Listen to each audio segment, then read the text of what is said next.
नमस्कार, मैं हूं सानिया और आप देख रहे हैं डे न्यूज। खबरों की शुरुआत करने से पहले आइए एक नजर डालते हैं उन खबरों पर जो बनी है आज की सुर्खियां।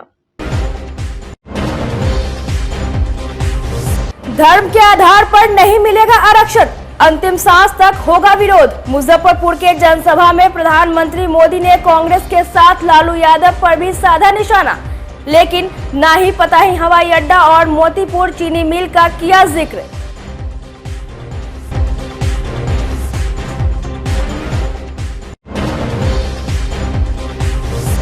पुलिस को खुली चुनौती दे रहे हैं अपराधी। मुजफ्फरपुर में बढ़ा अपराध का ग्राफ, आए दिन हो रही है हत्या। सोमवार की सुबह दिन दहाड़े एक ठेकेदार को मार दी गई गोली।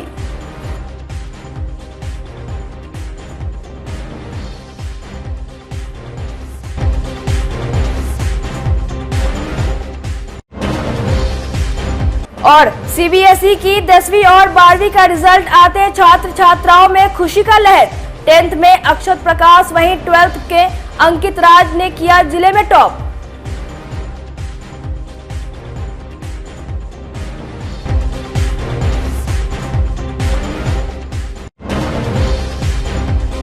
तो ये थी आज की सुर्खियां और अब खबरें विस्तार से। मुजफ्फरपुर और वैशाली लोकसभा क्षेत्र के प्रत्याशियों की बैतरनी पार कराने के लिए सोमवार को मुजफ्फरपुर पहुंचे प्रधानमंत्री नरेंद्र मोदी ने पताही हवाई अड्डा मैदान से आम आवाम को संबोधित करते हुए कहा कि अपनी तीसरी पाली में जब सरकार बनाएंगे तो किसी को भी धर्म, संप्रदाय और भेदभाव के हिसाब से आरक्षण देने की छूट नहीं देंगे। उन्होंने लोगों को आश्वस्त किया कि जब तक जान रहेगी किसी को भी संविधान छूने नहीं देंगे। उन्होंने कहा कि देश को विकसित करना है तो कमजोर और डरपोक नहीं बल्कि मजबूत व्यक्ति के हाथ में ही देश का बागडोर देना होगा। प्रधानमंत्री ने कांग्रेस और राजद दोनों को निशाने पर लेते हुए कहा कि कांग्रेस की कर्नाटक सरकार ने रातों रात मुसलमानों को ओबीसी में शामिल कर अति पिछड़ों के आरक्षण में सेंधमारी कर दी। लालू यादव को निशाने पर लेते हुए पीएम ने कहा कि ये तो कांग्रेस से भी आगे निकलकर न सिर्फ ओबीसी बल्कि दलित, महादलित और आदिवासियों तक की हकमारी करने की बात कह रहे हैं। पहली बार मतदान कर रहे युवाओं से उन्होंने कहा कि अपने घर के बड़े बुजुर्गों से जाने की जंगल राज में किस तरह का दहशत था। लोग शाम ढलते ही अपने घर में रहना सुरक्षित मानते थे। पीएम ने कहा कि एनडीए की सरकार ने बिहार को पटरी पर लाया। उनके कार्यकाल में सारे उद्योग धंधे ठप हो गए। उन्होंने विभिन्न योजनाओं का हवाला देते हुए कहा कि बिहार का समग्र विकास उनकी सोच में है और इसे साकार करने के लिए तेजी से योजनाओं पर काम चल रहा है। उन्होंने सभा मंच से ऐलान किया कि तीसरी बार सरकार में आएंगे तो सभी वर्गों के 70 साल से अधिक उम्र के बुजुर्गों का भी मुफ्त इलाज का इंतजाम करेंगे। उन सभी का भी आयुष्मान कार्ड बनेगा। इससे पहले मुजफ्फरपुर लोकसभा क्षेत्र के उम्मीदवार राजभूषण चौधरी, वैशाली की प्रत्याशी वीणा देवी और भाजपा के जिलाध्यक्ष रंजन कुमार ने मंच पर पधारे पीएम मोदी को प्रतीक चिन्ह देकर स्वागत किया। मंच का संचालन ममता रानी ने किया। सभा को संबोधित करने वालों में पूर्व उप मुख्यमंत्री रेणु देवी, मंत्री केदार प्रसाद, सांसद विवेक ठाकुर, पूर्व मंत्री रामसूरत राय, सुरेश शर्मा, बसावन भगत, विधायक अशोक कुमार सिंह, राजू सिंह, अरुण कुमार सिंह समेत एनडीए के अन्य दलों के जिलाध्यक्ष शामिल रहे।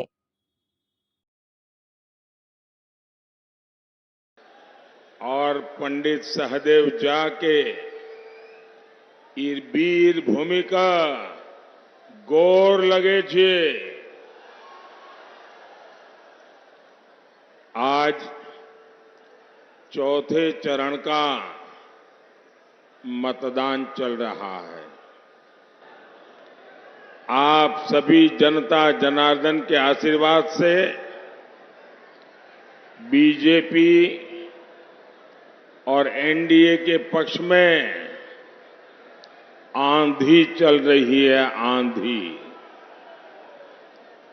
यहां बिहार में भी जंगल राज वाली पार्टी चारों खाने चित्त होने जा रही है। और मैं हिंदुस्तान में जहां जहां गया, बिहार में जहां जहां गया, एक ही आवाज आ रही है, एक ही स्वर सुनाई दे रहा है। फिर एक बार, फिर एक बार, फिर एक बार। भाइयों और बहनों, ये देश का चुनाव है। ये हिंदुस्तान का भविष्य तय करने का चुनाव है। ये चुनाव देश का नेतृत्व चुनने का चुनाव है।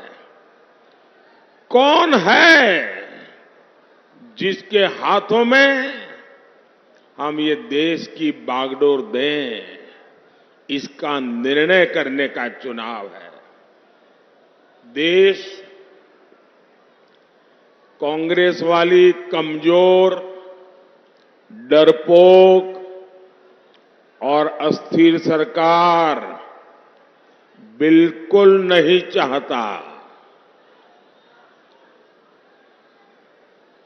आप अपने मोहल्ले में भी ढीला ढाला पुलिस वाला पसंद करते हैं क्या? ढीला ढाला टीचर पसंद करते हैं क्या? टीचर भी मजबूत चाहिए कि नहीं चाहिए? जरा जवाब दीजिए ना। टीचर भी तो मजबूत चाहिए ना। मोहल्ले में पुलिस वाला भी मजबूत चाहिए ना। तो फिर देश को प्रधानमंत्री मजबूत होना चाहिए कि नहीं होना चाहिए? डरपोक प्रधानमंत्री देश चला सकता है क्या?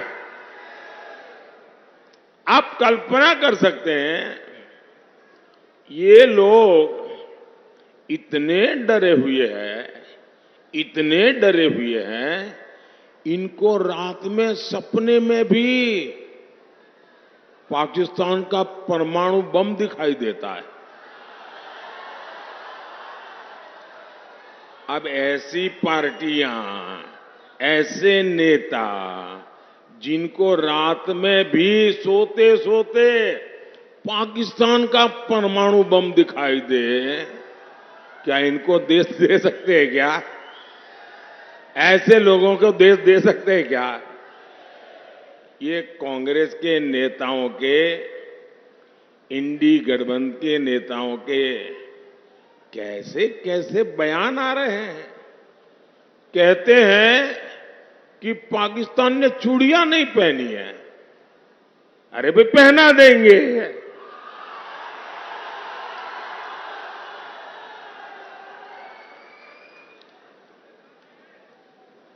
अब उनको आटा भी चाहिए, उनके पास बिजली भी नहीं है। अबे हमें मालूम नहीं है कि उनके पास चूड़ियां भी नहीं है।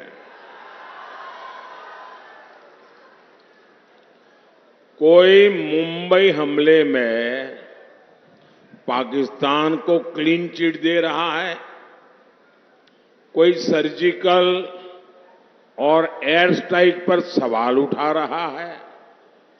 ये लेफ्ट वाले तो भारत के परमाणु हथियारों को ही खत्म करना चाहते हैं।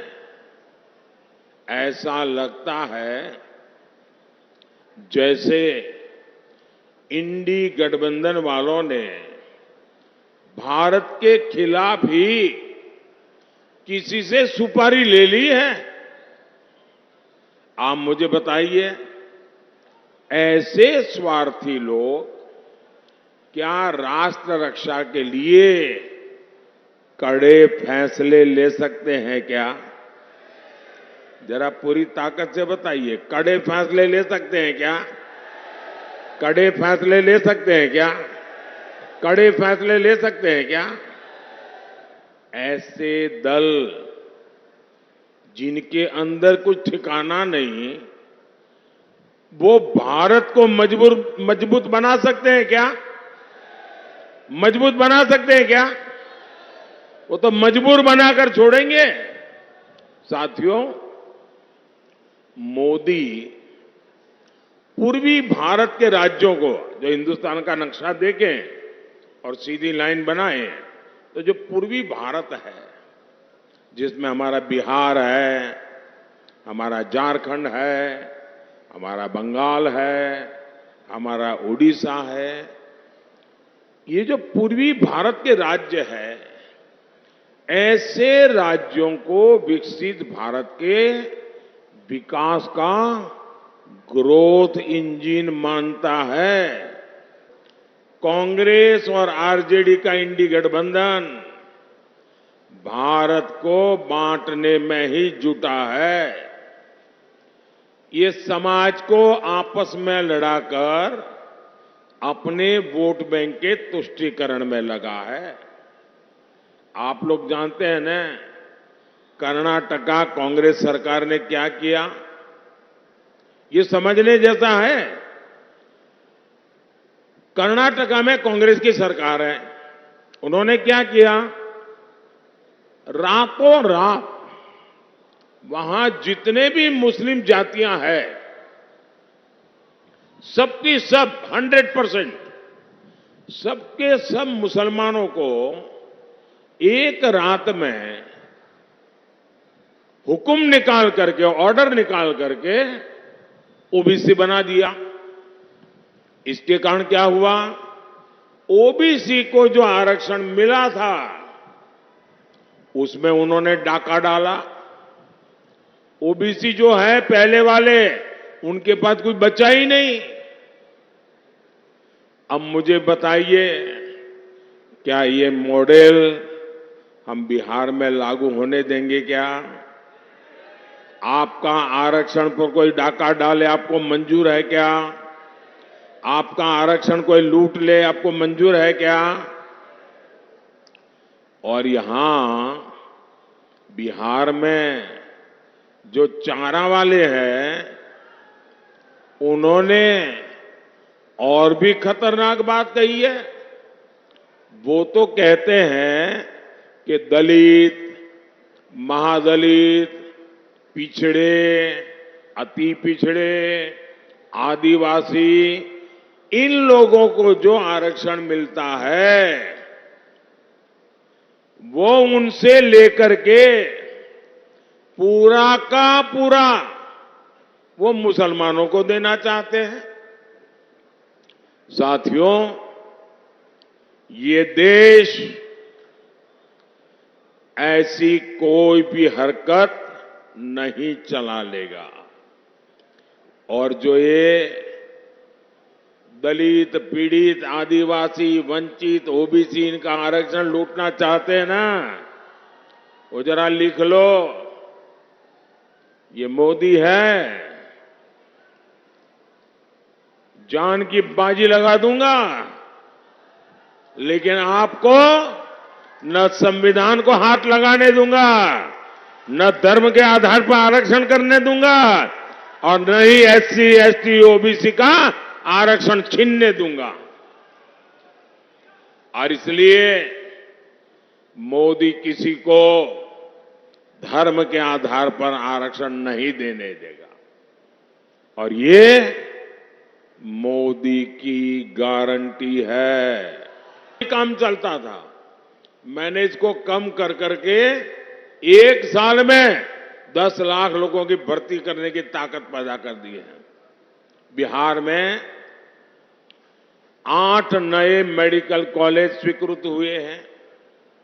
बिहार में 10,000 से ज्यादा आयुष्मान आरोग्य मंदिर बने हैं।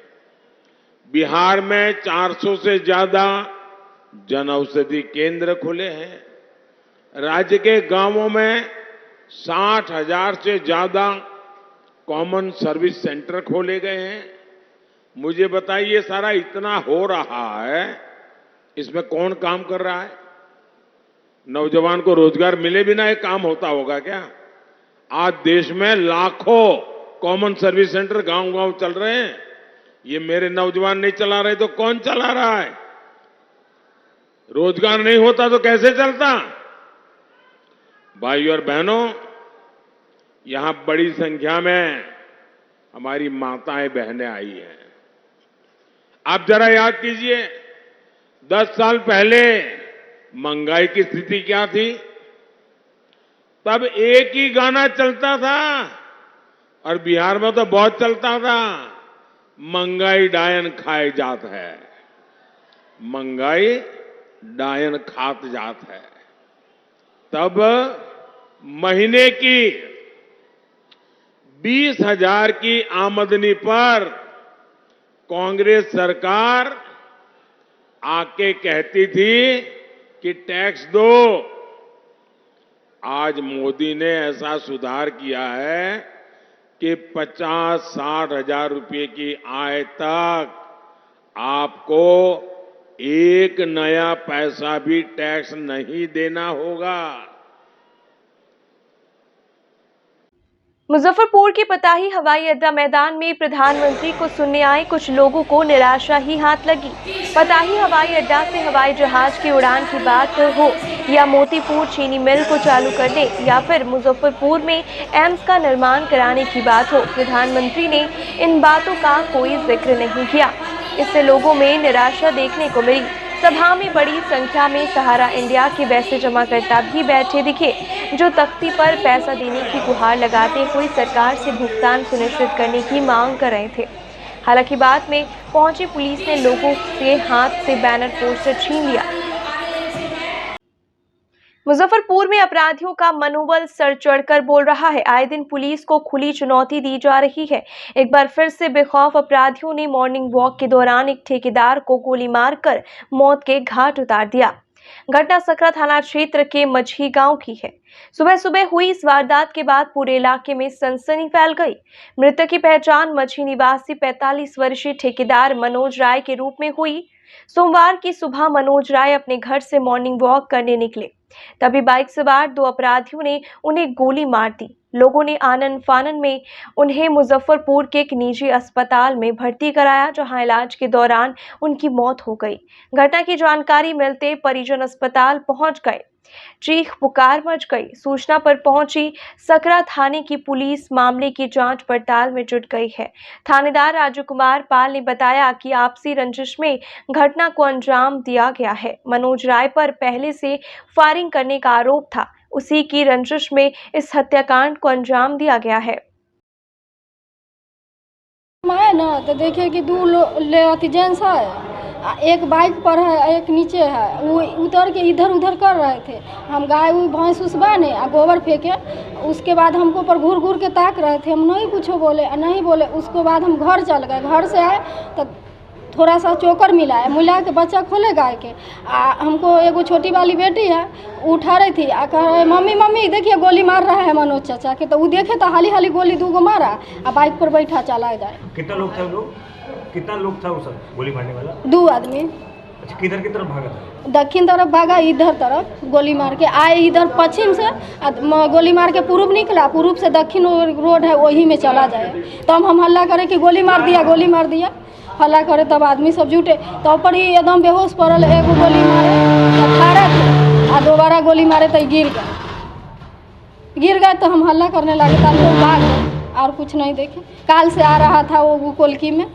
कल से आ रहा? हाँ, कल भी देखे। छीन झपट भी किया क्या? कुछ लूट भी किया? नहीं, हम काल देखे ना, तो काल बोले कि हम एक 2 लेडीज़ के बोले, तो बोले कि जो नहीं वो दारू बेचने वाला है, से दारू देने आया है।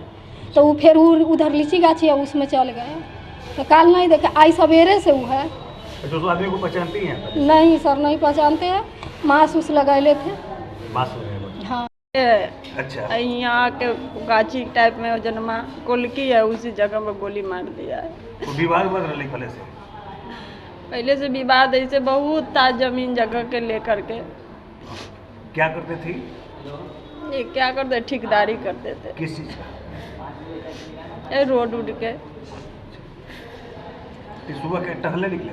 हाँ, सब दिन उठ के वो आते हैं बथान पर टहलने के लिए। अच्छा, वही टहलने आ रहे थे। ये बगल में बैठी हुई थी उधरे कारी गाछी में। ये लोग को बथान हुए जन्मा है, तो ये लोग यही देखे हैं जब आया गोली मार दिया। कोची से आया था? बाइक के बगल में लगा के किधरों नुका के, वो गाछी में मरैया था, उसमें नुकाया हुआ था। इनको देखा बस मार दिया। कितना गोली लगा इनको? हम तो नहीं देखे, ये कहें कि जो 2 गोली मारा है। हम तो अपना घर में थे ना, बाद में आए हैं। बच्चा लोग गया कहने की जब गोली मार दिया, तब हम घर से आए हैं। जिनको गोली लगा क्या नाम है उनका? मनोज राय। उम्र कितना होगा? उम्र कितना होती दीदी? 45 साल।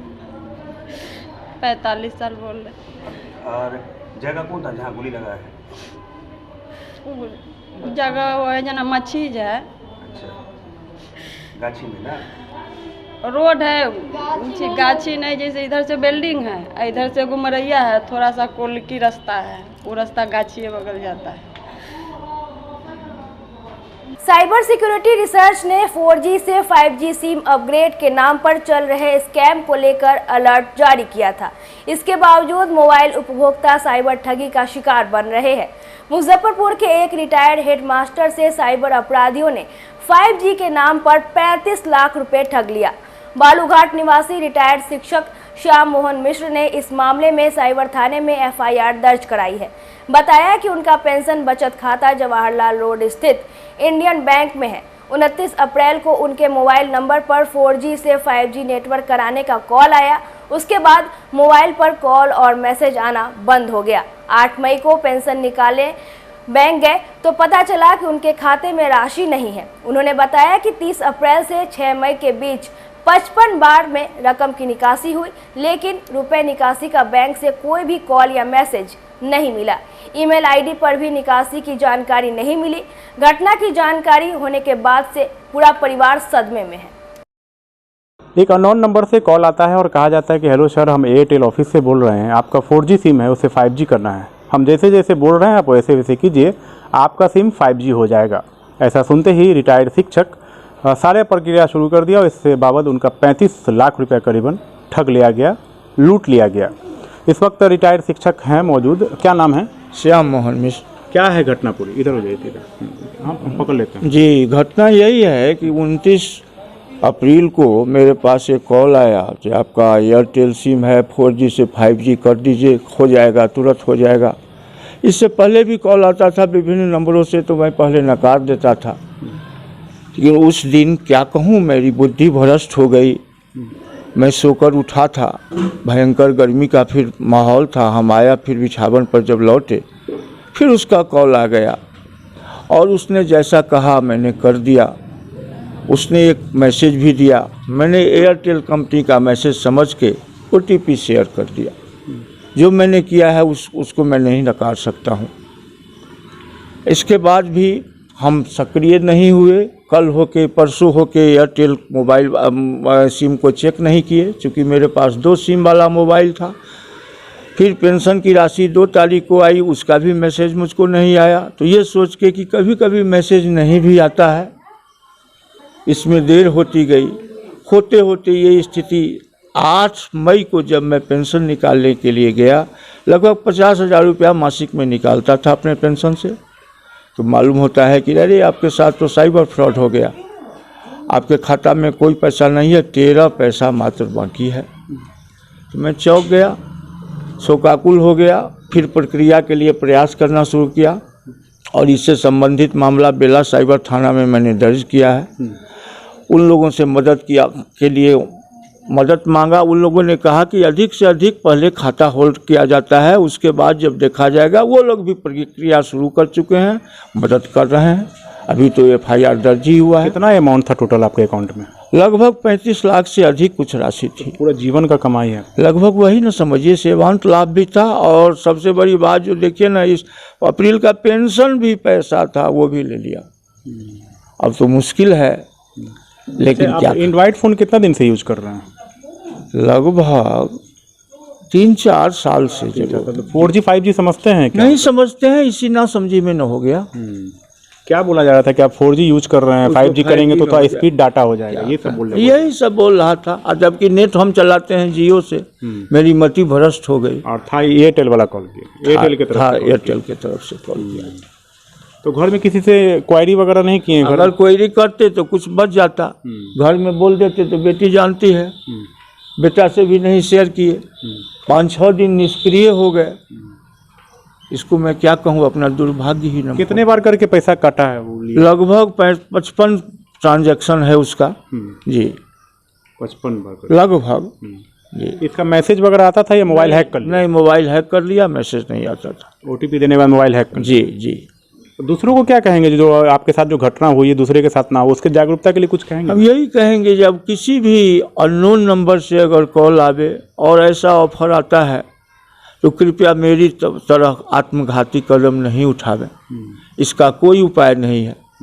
बहुत लोग देखते हैं हमको जो आप नॉर्मल कैसे हैं, बहुत लोग जहर खा लेंगे, हम वो सब हम नहीं करेंगे। हम समझते हैं कि मेरे किस्मत से चला गया। अब हम यही चाहते हैं कि मीडिया के माध्यम से या पुलिस अपराध ब्यूरो के माध्यम से अगर कुछ भी हमको मतलब राशि अगर वापस आ जाए, अब तो समझिए क्या कहते हैं जब हम रोड पर आ गए। क्या नाम बताएं? श्याम मोहन मिश्र। श्याम मोहन मिश्र जो कि रिटायर्ड शिक्षक हैं, इन्होंने सारी बात बताई और 35 लाख रुपए की करीबन ठगी कर ली गई और इन्होंने साइबर थाने में मामला दर्ज करवाया है। फिलहाल पुलिस पूरे मामले की जांच कर रही है। साइबर डीएसपी का कहना है कि ये जो गिरोह इस घटना को अंजाम दिया है उसकी गिरफ्तारी के लिए छापेमारी की जा रही है। कैमरा पर्सन रविकांत के साथ आमिर, डे न्यूज, मुजफ्फरपुर। देश भर के लाखों स्टूडेंट्स का इंतजार खत्म हो गया है। केंद्रीय माध्यमिक शिक्षा बोर्ड ने सोमवार को 10वीं और 12वीं का रिजल्ट जारी कर दिया है। मुजफ्फरपुर के खादी भंडार निवासी जगेंद्र चौधरी के बेटे अक्षत प्रकाश ने 10वीं में 97.2% लाकर टॉप किया है। वीरेंद्र कुमार के बेटे अंकित राज ने 92.40% अंक लाकर 12वीं में टॉप किया। दोनों के घरों में खुशी का माहौल है। अक्षत एकांश की मां तुलिका कुमारी खुद शिक्षिका है और बेटे के टॉप करने से काफ़ी खुश है। अक्षत 12वीं के बाद आईटी इंजीनियर बनना चाहता है तो अंकित भविष्य में आगे स्पेस साइंटिस्ट बनने का सपना देख रहा है। जिले में टॉप करने से दोनों के घर परिवार में खुशी का माहौल है। मुझे 97.2% मार्क्स आए। ये श्रेय मैं अपने स्कूल के टीचर्स और अपने डायरेक्टर सर को देना चाहता हूँ, क्योंकि उन्होंने ही मुझे गाइड किया था अपने बोर्ड्स एग्जामिनेशन के लिए और हर प्रॉब्लम्स को सॉल्व किया था। और मेरे डायरेक्टर सर ने हर एक बच्चे से और मेरे से भी एक इंडिविजुअल फीडबैक जाना था और उस पर जो भी मैंने बताया था उस पर एक्शन लिया था। इस वजह से मुझे 97.2% आए और घर पे मेरे मामा ने और मेरी मम्मी ने मुझे गाइड किया था इस एग्जाम के लिए। अब आगे मैं इंजीनियरिंग करना चाहता हूँ, कंप्यूटर साइंस। मुझे 92.4% आया है। मैं मैथमेटिक्स स्ट्रीम से था। मैं अभी करेंटली जेई एग्जाम्स की तैयारी कर रहा था पिछले 2 साल से और मेरा आगे का सपना है कि मैं स्पेस साइंटिस्ट बनूं। मुझे एरोनॉटिक्स में काफ़ी इंटरेस्ट है तो मैं उसी में जाना भी चाहूँगा। इसको श्रेय देना चाहेंगे? ये पूरी तरीके से मेरे टीचर्स और मेरे पेरेंट्स को ही जाता है, मेरे सपोर्टिव सिबलिंग्स को जाता है और मेरे सपोर्टिव फ्रेंड्स को भी जाता है। कैसे तैयारी? तैयारी काफ़ी ज़्यादा फ्री होके किया था, ज़्यादा प्रेशर नहीं लिया था। ऐसा सोचा था कि जितना भी आएगा वो इनफ होगा हमारे लिए और उससे सेटिस्फाइड रहेंगे चाहे जितना भी आए, और मेहनत किया और बस जितना आया उससे खुश हूँ। बिल्कुल उससे खुश हूँ, उससे बहुत ज़्यादा मैं खुश हूँ, क्योंकि इस बार का जो रिजल्ट आया उसको कैसे बताएं? इस बार का रिजल्ट आया, इस बार का रिजल्ट जो है मुझे काफ़ी ज़्यादा सेटिस्फाई किया। मुझे लगा कि ठीक है, मैंने जितनी मेहनत की शायद। आज मेरे बेटे का रिजल्ट आया है। आज मैं बहुत बहुत बहुत ज़्यादा खुश हूँ, क्योंकि मुझे डॉल्फिन स्कूल से वो गाइडलाइन मिली जिससे मेरा बच्चा इतना अच्छा कर पाया है और मेरे बच्चे की कड़ी मेहनत ने आज उसको सफलता दिलवाई है। खुद शिक्षिका है, क्या बच्चों को सजेस्ट करेंगी कि वो भी? मैं एक शिक्षिका होने के नाते मैं बच्चों को यही कहना चाहूँगी कि कठिन परिश्रम कभी भी बेकार नहीं जाता। आप कठिन परिश्रम करें, अपने सब्जेक्ट को अच्छी तरह से समझें, विषय को अच्छी तरह से समझें, उस पर अपनी पकड़ बनाएं और बिना फल का सोचे हुए आप एग्जाम दें और पक्का आपका रिजल्ट अच्छा होगा। अगर आपने विषय वस्तु अच्छी तरह से पढ़ा है, उस पर सैंपल सेट्स बनाए हैं, तो पक्का आपका रिजल्ट बहुत अच्छा होगा। एक्चुअली में डिप्रेशन में वही बच्चे जाते हैं जिन पर शुरू से पेरेंट्स की तरफ से पेरेंटल केयर नहीं हुआ या स्कूल की तरफ से कमी हो गई या बच्चे भी खुद ध्यान नहीं देते हैं। मेरा ऐसा मानना है कि एक पौधा को बड़ा होने में जमीन, मिट्टी, खाद, पानी, हवा, एटमॉस्फेयर सबका अपना अपना रोल है। एक बच्चे को बनाने में पेरेंट्स, उसके कलीग्स, उसके स्कूल के टीचर, सब लोगों का रोल लगभग बराबर है। और इसी में जहाँ कहीं कहीं किसी ढंग से कमी हो जाती है, ऐसे ही बच्चों को कहीं ना कहीं से रिजल्ट अच्छा नहीं मिल पाता है, इसलिए या कोटा में सुसाइडल एक्शन होता है, यहाँ घर में आकर के डिप्रेशन हो जाते हैं। लेकिन 2 साल का सिलेबस है, 2 साल अगर ढंग से पेरेंट्स बच्चे स्कूल ढंग से काम करें तो ऐसी नौबत नहीं आती है। मेरा अपना मानना है कि इसमें तीनों की अहम भूमिका है, ठीक है। बिना इसमें से किसी एक पिलर के भी कमी हो जाने से उसका कहीं ना कहीं बच्चों के पर मानसिक असर पड़ता है। सुबह माँ बाप भी ज़्यादा प्रेशर डालते हैं, टॉप करना है ये वो कहीं ना कहीं पढ़ाई पर असर डालता है। देखिए मेरे ख्याल से बच्चों को अपना काम करने देना चाहिए। टॉप पर होगा कि नहीं होगा यह तो बाद में तय होता है और बच्चे के अपनी इच्छा शक्ति पर है। हर माँ बाप का अरमान होता है कि मेरा बच्चा टॉप करे, लेकिन कोई एक ही बच्चा टॉप करेगा तो टॉप करना बहुत मायने नहीं रखता है। उससे मायने ज़्यादा रखता है कि जिस एज ग्रुप में है, जिस क्लास में वो पढ़ रहा है, जिसकी तैयारी कर रहा है, उसमें वो सही ढंग से शांत दिमाग से अच्छे संगत में रह करके पढ़े। तो टॉप हो चाहे नहीं हो, लेकिन जिस किसी चीज़ में वो अपना हाथ डालेगा वहाँ उसको सफलता मिल जाए। सीबीएसई ने 10वीं और 12वीं का परीक्षा परिणाम घोषित कर दिया है। रिजल्ट आते मुजफ्फरपुर के संत जोसेफ सीनियर सेकेंडरी स्कूल में खुशी का माहौल कायम हो गया। बच्चों के साथ अभिभावक एवं शिक्षकों की खुशी से स्कूल परिसर गुलजार हो गया। स्कूल का परिणाम पिछले वर्ष से भी बेहतर रहा और इस साल भी जबरदस्त आया है। शिक्षकों ने कहा कि कोरोना के दुष्परिणामों को पीछे छोड़ बच्चे अपने भविष्य के सपनों को पूरा करने के लिए कृत संकल्प है। बच्चे एवं अभिभावकों ने एक दूसरे को मिठाई खिलाकर शुभकामनाएं दी। मौके पर मौजूद स्कूल के निदेशक प्रमोद कुमार ने बच्चों के बेहतर भविष्य की कामना करते हुए कहा कि भविष्य में भी इन्हें कुछ जरूरत हुई तो यह विद्यालय हमेशा उनके साथ रहेगा। बहुत अच्छा था। किस तरह तैयारी करते थे? खुद से भी, टीचर्स का भी हेल्प था और खुद पे कॉन्फिडेंस था कि कर सकते हैं, तो बस उसी के। कितना टाइम देते थे पढ़ाई पे? सिर्फ सोने और खाने के अलावा सारा टाइम पढ़ाई पे ही जाता था। रिजल्ट कैसा रहा? पढ़ते थे, ठीक था। स्कूल का कैसा सपोर्ट रहा? ठीक था। क्या नाम हो गया? BS श्रीवास्तव। 95.4%। किस तरह तैयारी करते थे? तैयारी बस खाते थे और सोते थे, उसके बाद पढ़ाई करते थे। कितना टाइम देते थे पढ़ाई पे? बस खाते और सोते थे, उसके बाद पढ़ते ही थे। स्कूल का सपोर्ट कैसा रहा टीचर का? स्कूल का भी अच्छा था, फिर ट्यूशन, फिर खुद से। क्या? 83%। किस तरह तैयारी करते थे? खाने और सोने के अलावा पढ़ाई करते थे, सुबह 4 बजे उठकर। और कोई काम नहीं, सिर्फ पढ़ाई करते थे? और हल्का इधर उधर कर लेते थे। मोबाइल यूज नहीं करते थे? मोबाइल ही से पढ़े हैं। पढ़ाई पे फोकस करते थे, पर ऐसा नहीं कि पूरे टाइम पढ़ाई, थोड़ा चिल भी रह के ताकि ज़्यादा प्रेशर ना हो। स्कूल का कैसा सपोर्ट रहा? अच्छा था, स्कूल वालों ने पूरा सपोर्ट दिया, टीचर्स भी बहुत पॉजिटिव थे, हमेशा मोटिवेटिंग। क्या नाम? 100% मार्क्स आया है, हाईएस्ट SST में 98 नंबर आया है इस बार।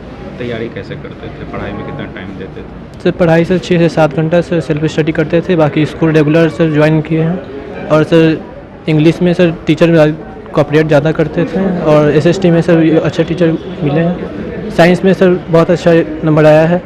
अब आगे क्या करना है? आगे सर डॉक्टर बनना है, बायो लेना है। 100 में 456 मार्क्स और 91.2% मार्क्स है। और तैयारी के लिए सेल्फ स्टडी अच्छे से करना रहता है। PYQ जितने भी प्रीवियस ईयर क्वेश्चंस पूछे गए हैं उसे सॉल्व करना था और टीचर्स ने बस जितना बताया उसको स्ट्रिक्टली फॉलो करना है, किसी भी तरीके की डिस्ट्रैक्शन नहीं है।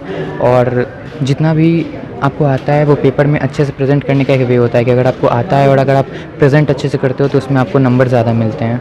जो बच्चे 12th का तैयारी कर रहे हैं उनको क्या कुछ संदेश रहेगा, किस तरह पढ़ाई करें? जो बच्चे 12th का प्रिपरेशन कर रहे हैं तो उनको बस यही रहेगा कि अगर आप जिस भी स्ट्रीम में हो, या तो मैथ्स में या बायो में, तो उस स्ट्रीम के रिलेटेड आपको थोड़ा मैथमेटिक्स, क्योंकि अगर आप मैथ्स चूज़ करो या फिर बायो चूज़ करो तो मैथ्स में थोड़ा ज़्यादा फोकस कीजिए, क्योंकि फिजिक्स केमिस्ट्री दोनों में बोर्ड में सेम क्वेश्चन आना है। बट मैथमेटिक्स और बायो आप ले हो तो मैथमेटिक्स पे ज़्यादा फोकस करो या फिर बायो पे। और जिसका जो फील्ड है, जैसे किसी को IIT JEE के लिए अपेयर करना होता है, किसी को नीट के लिए, तो उसके भी PYQs अलॉन्ग विथ बोर्ड आपके चलने चाहिए, जिसके कारण आपको फिर मेन एग्ज़ाम में हेल्प मिलेगा। 88% आया है क्लास 10th बोर्ड में। तैयारी जो है सिर्फ स्कूल आते थे और अपना जो होमवर्क मिला था वो करते थे और सर के गाइडेंस में, स्कूल टीचर्स के गाइडेंस में अपना सब सेल्फ स्टडी करते थे और सेल्फ स्टडी भी टाइमली करते थे, डेली करते थे और इसी पे सब हुआ है। और सर ने भी बहुत सपोर्ट किया है, जितने भी टीचर्स हैं हमारे। SST मेरा बहुत बढ़िया गया है 96 नंबर है उसमें। और मैथ्स भी बहुत बढ़िया है, साइंस मैथ्स बहुत बढ़िया है। जो बच्चे तैयारी कर रहे हैं उनको क्या संदेश रहेगा, किस तरह तैयारी करें? तैयारी का यही है कि ज़्यादा प्रेशर लेके नहीं करना है, कुछ भी हो अपना अच्छा से करना है और प्रेजेंटेशन पे भी ध्यान देना है। जब बोर्ड्स का टाइम है तब प्रेजेंटेशन पे, और स्टार्टिंग से खाली हर एक चैप्टर जो है पढ़ रहे हैं उसको समझ लेना है बढ़िया से, और क्या करना है ये आपके टीचर्स भी अच्छा से बताएंगे। हमारे टीचर्स ने बहुत सपोर्ट किया था। हमारे टीचर्स हर एक टॉपिक से क्वेश्चन बताते थे कि इस टॉपिक से ये क्वेश्चन ऐसा आना चाहिए, और मैक्सिमम वैसा ही आया है। स्कूल से जो भी हम लोग को बताया जाता था क्वेश्चन उसी टाइप के आते थे। बस संतुष्ट है हम स्कूल के परफॉर्मेंस से, में बच्चे के परफॉर्मेंस से।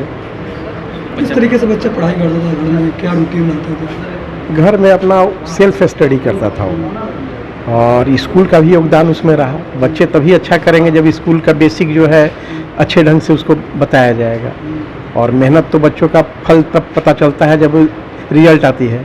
तो हम अपने बच्चे के परफॉर्मेंस से संतुष्ट हैं, स्कूल से भी संतुष्ट हैं। कितनी खुशी हुई? बहुत अच्छी खुशी हुई है। गार्जियन को जो खुशी होना चाहिए वो मुझे मिला।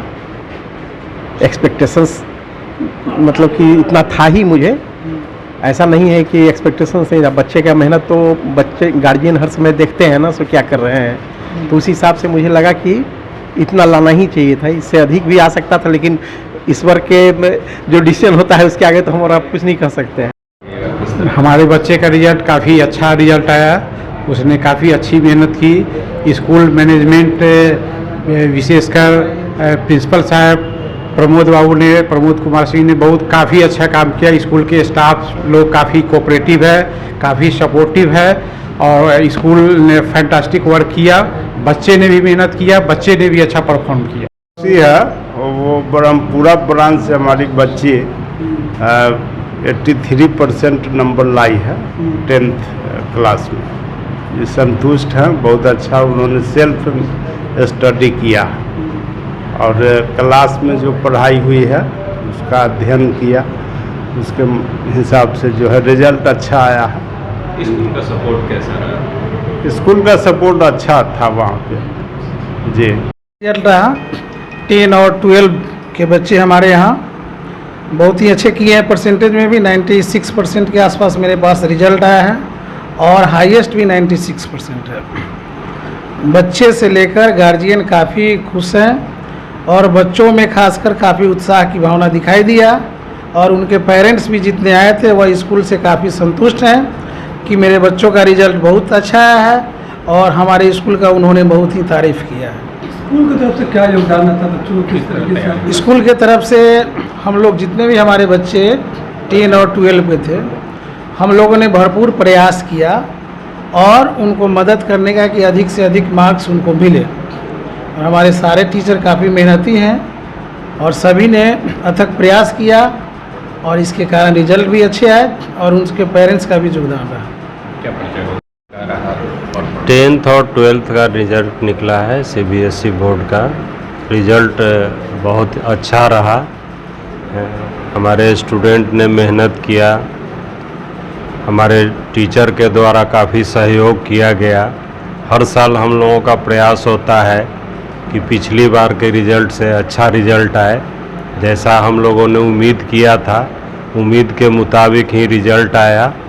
अगले बार हम लोगों का और प्रयास रहेगा कि इससे भी बेहतर रिजल्ट हो।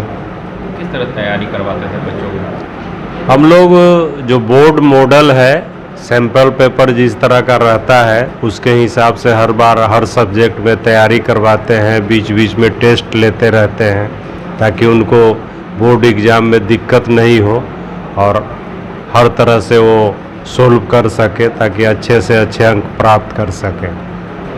हाईएस्ट कितना नंबर गया? कितना? हाईएस्ट इस बार 96%। आज CBSE द्वारा 10वीं और 12वीं का परिणाम घोषित किया गया। बच्चों का 100% बच्चों ने सफलता हासिल की है 10 और 12 दोनों का, जिसमें इसके हकदार हमारे शिक्षक, अभिभावक और बच्चे। उनको बहुत बहुत बधाई और उनके उज्जवल भविष्य की कामना करते हैं। डाटा के हिसाब से जो 10 क्लास में 90+ स्कोर किए हैं वो 57 स्टूडेंट्स हैं। 12 में साइंस में जो 90 प्लस स्कोर किए हैं वो 43 है। आर्ट्स में 3 बच्चे हैं। इन बच्चों से उम्मीद है कि वो जीवन के जिस क्षेत्र में भी जाए अपने माता पिता, समाज और देश की सेवा करेंगे अपने तरीके से और देश का नाम रोशन करेंगे। पुनः आज से 20 साल पहले जो समाज ने हम पे एक भरोसा जताया, भरसक प्रयास और अथक प्रयास करता रहा कि उनके भरोसा को कायम रख सके। Thank you. युवा राष्ट्रीय जनता दल के प्रदेश अध्यक्ष राजेश यादव ने कहा है कि भाजपा के पिछले 10 वर्ष के कार्यकाल से परेशान होकर जनता विकल्प ढूंढ रही है। इंडी गठबंधन इसे पूरा करेगी। सोमवार को मुजफ्फरपुर पहुंचे युवा राजद के प्रदेश अध्यक्ष शायद भूल गए कि इस समय लोकसभा का चुनाव चल रहा है। मारीपुर स्थित युवा राजद के कार्यालय में आयोजित अपने प्रेस वार्ता में उन्होंने नीतीश कुमार के साथ बिहार में 17 महीने किए काम की उपलब्धि गिनवाते हुए कहा कि समय मिला तो जनता से जो वादा किया था उसे पूरा किया। उन्होंने कहा कि केंद्र में इंडी अलायंस की सरकार बनी तो 1 करोड़ नौकरी दी जाएगी। हालांकि कांग्रेस के मैनिफेस्टो में 30 लाख नौकरी दिए जाने की बात कही गई है।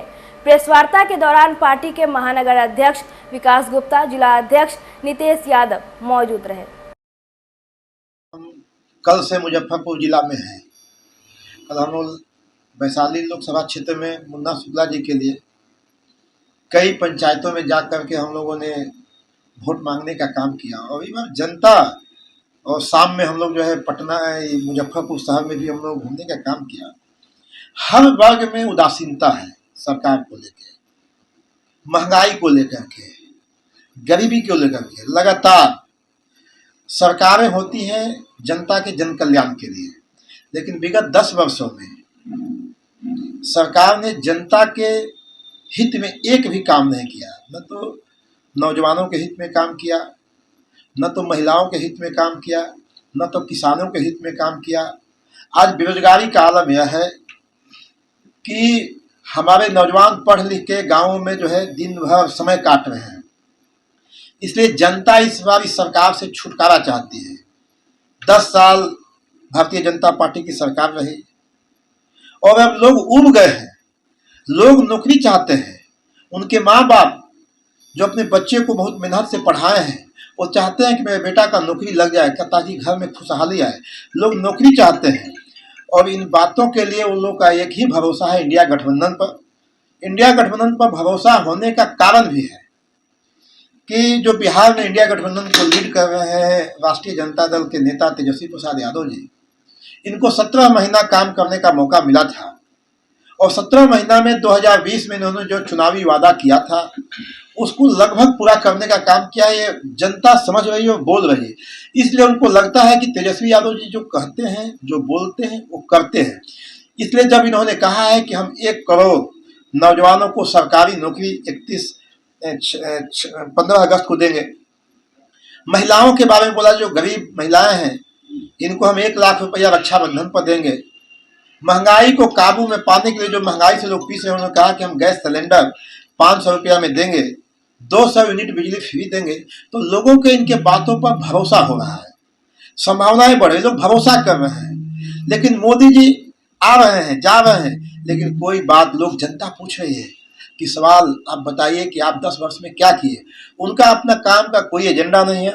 और एक तरफ इंडिया महागठबंधन के नेता तेजस्वी जी ने जो 17 महीना में किया है, वो लोग जा रहे हैं, उन पर भरोसा कर रहे हैं। और लोकतंत्र में भरोसा बहुत बड़ा चीज है। लोकतंत्र में वही लोग है, वही नेता है, वही जमहूरियत को आगे ले चल सकता है जिस पर जनता भरोसा करती है।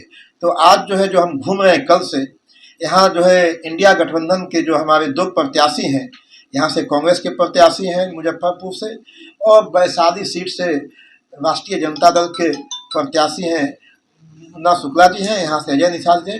दोनों को जनता मन बना ली है और भारी बहुमत से यहाँ पंजा छाप पर और वैशाली में लालटेन छाप पर यहाँ की जनता, गरीब, नौजवान, झोपड़ी वाले, अंडा बेचने वाले, खेतों में काम करने वाले, घरों में महिलाएं बहनें जो दूसरे के घरों में पोछा लगाती हैं, बहनें, सब लोगों ने मन बना लिया है कि इस बार हम इंडिया महागठबंधन को वोट देके और यहाँ से भेजेंगे। युवा राष्ट्रीय जनता दल के प्रदेश अध्यक्ष राजेश यादव ने कहा है कि भाजपा के पिछले 10 वर्ष के कार्यकाल से परेशान होकर जनता विकल्प ढूंढ रही है। इंडी गठबंधन इसे पूरा करेगी। सोमवार को मुजफ्फरपुर पहुंचे युवा राजद के प्रदेश अध्यक्ष शायद भूल गए कि इस समय लोकसभा का चुनाव चल रहा है। मारीपुर स्थित युवा राजद के कार्यालय में आयोजित अपने प्रेस वार्ता में उन्होंने नीतीश कुमार के साथ बिहार में 17 महीने किए काम की उपलब्धि गिनवाते हुए कहा कि समय मिला तो जनता से जो वादा किया था उसे पूरा किया। उन्होंने कहा कि केंद्र में इंडी अलायंस की सरकार बनी तो 1 करोड़ नौकरी दी जाएगी। हालांकि कांग्रेस के मैनिफेस्टो में 30 लाख नौकरी दिए जाने की बात कही गई है। प्रेस वार्ता के दौरान पार्टी के महानगर अध्यक्ष विकास गुप्ता, जिला अध्यक्ष नितेश यादव मौजूद रहे। कल से मुजफ्फरपुर जिला में हैं। कल हम लोग वैशाली लोकसभा क्षेत्र में मुन्ना शुक्ला जी के लिए कई पंचायतों में जा कर के हम लोगों ने वोट मांगने का काम किया और इस बार जनता, और शाम में हम लोग जो है पटना मुजफ्फरपुर शहर में भी हम लोग घूमने का काम किया। हर वर्ग में उदासीनता है सरकार को लेकर, महंगाई को लेकर के, गरीबी को लेकर के। लगातार सरकारें होती हैं जनता के जन कल्याण के लिए, लेकिन विगत 10 वर्षों में सरकार ने जनता के हित में एक भी काम नहीं किया। न तो नौजवानों के हित में काम किया, न तो महिलाओं के हित में काम किया, न तो किसानों के हित में काम किया। आज बेरोजगारी का आलम यह है कि हमारे नौजवान पढ़ लिख के गाँवों में जो है दिन भर समय काट रहे हैं। इसलिए जनता इस बार इस सरकार से छुटकारा चाहती है। 10 साल भारतीय जनता पार्टी की सरकार रही और अब लोग उब गए हैं।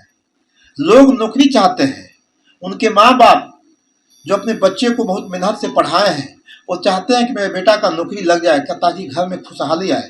लोग नौकरी चाहते हैं और इन बातों के लिए उन लोगों का एक ही भरोसा है, इंडिया गठबंधन पर। इंडिया गठबंधन पर भरोसा होने का कारण भी है कि जो बिहार में इंडिया गठबंधन को लीड कर रहे हैं राष्ट्रीय जनता दल के नेता तेजस्वी प्रसाद यादव जी, इनको 17 महीना काम करने का मौका मिला था और 17 महीना में 2020 में इन्होंने जो चुनावी वादा किया था उसको लगभग पूरा करने का काम किया है। ये जनता समझ रही है और बोल रही है।